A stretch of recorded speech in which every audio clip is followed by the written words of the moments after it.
തദ്ദേശ തെരഞ്ഞെടുപ്പിന്റെ ആവേശത്തിലേക്ക് കടക്കുകയാണ് നാട്. മുന്നണികളൊപ്പം തന്നെ രാഷ്ട്രീയ പാർട്ടികളൊപ്പം തന്നെ അതിന്റെ തയ്യാറെടുപ്പിലാണ്. രാഷ്ട്രീയപരമായ സംഭവ വികാസങ്ങൾ കൊണ്ട് ഏറ്റവും ലൈവായി നിൽക്കുന്ന ഒരു ജില്ലയാണ് കണ്ണൂർ. ഇന്ന് നമ്മൾ അവിടുത്തെ സാഹചര്യം തന്നെയാണ് പരിശോധിക്കുന്നത്. 24 ഡിവിഷനുകളുള്ള കണ്ണൂർ ജില്ലാ പഞ്ചായത്തിൽ കഴിഞ്ഞ തവണ CPM ഒറ്റയ്ക്ക് ഭൂരിപക്ഷം നേടി. UDFന് 7 ഡിവിഷനുകളിൽ മാത്രമാണ് ജയിക്കാനായത്.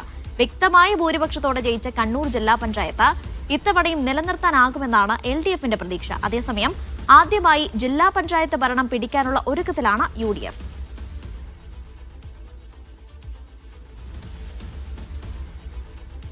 വിവരങ്ങൾ നൽകാനായി ബിജീഷ് ഗോവിന്ദനാണ് ചേരുന്നത്.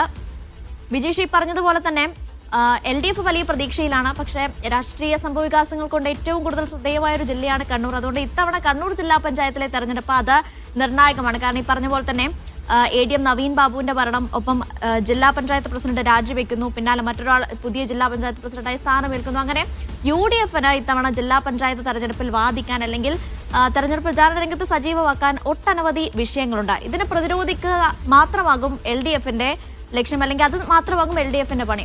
ഇത്തവണ എങ്ങനെയാണ് കണ്ണൂരിന്റെ ഒരു പൾസ്?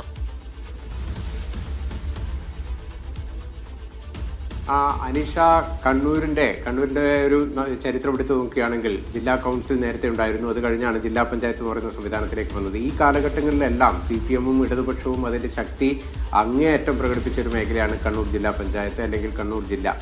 കഴിഞ്ഞ ഈ തെരഞ്ഞെടുപ്പിൽ തന്നെ, അതായത് 2020 നടന്ന തദ്ദേശ തെരഞ്ഞെടുപ്പിൽ ഏകദേശം 1,91,620 വോട്ടിന്റെ ഭൂരിപക്ഷമാണ് ജില്ലാ പഞ്ചായത്തിൽ LDF നേടിയെടുത്തത്.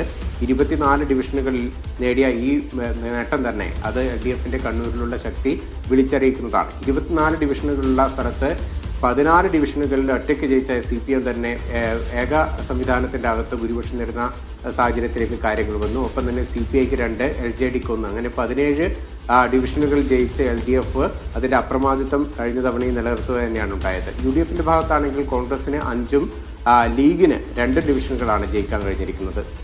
അതുകൊണ്ട് തന്നെ നമുക്ക് ഇതുവരെയുള്ള ചരിത്രം പരിശോധിച്ചു കഴിഞ്ഞാൽ LDFന്റെ ആ പ്രതീക്ഷയ്ക്ക് വലിയ തരത്തിലുള്ള മങ്ങലുണ്ടാവില്ല, അല്ലെങ്കിൽ അതിന് കോട്ടം സംഭവിക്കില്ല എന്ന് തന്നെ വേണം വിലയിരുത്താൻ. അവർ വികസന പ്രവർത്തനങ്ങൾ ഉൾപ്പെടെ ചൂണ്ടിക്കാണിച്ചുകൊണ്ടാണ് പ്രചരണ രംഗത്തേക്ക് കടക്കാൻ പോകുന്നത്. പക്ഷേ അനീഷ സൂചിപ്പിച്ച സംഭവമുണ്ട്. അതായത് കഴിഞ്ഞ തവണ വനിതാ സംവരണമായ ഘട്ടത്തിൽ കല്യാശ്ശേരി ഡിവിഷനിൽ വിജയിച്ചു കയറിയ PP രവി ആയിരുന്നു ജില്ലാ പഞ്ചായത്ത് പ്രസിഡന്റായി അധികാരത്തിൽ വന്നത്.